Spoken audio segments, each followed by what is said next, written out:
Good morning mga kamamamay, panibagong umaga, panibagong buhay. Ngayong umaga nga dito sa harapan ng kubo, bigla akong na-miss ang pagkuha ng kakao. Masyadong madami na kasing hinog. Ito nga rin pala ang ginagawa naming kokowa. Sobrang napakahilig ko talaga sa kakao. Dito kasi sa harapan ng kubo namin at sa likod, sobrang napakadami na talaga ng bunga. Ayan, kitang-kita nyo naman kung paano ko pitasin.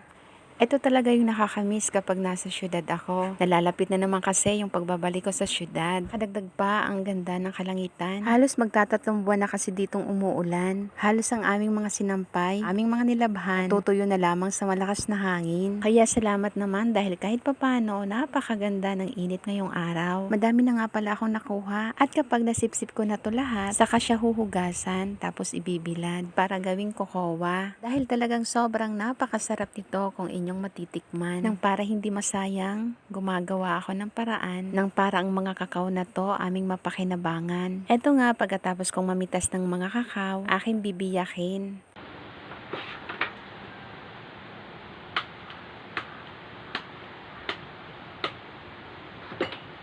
O paano mga kamamamay, hanggang dito na lang muna. Hanggang sa susunod. Maraming salamat. Bye!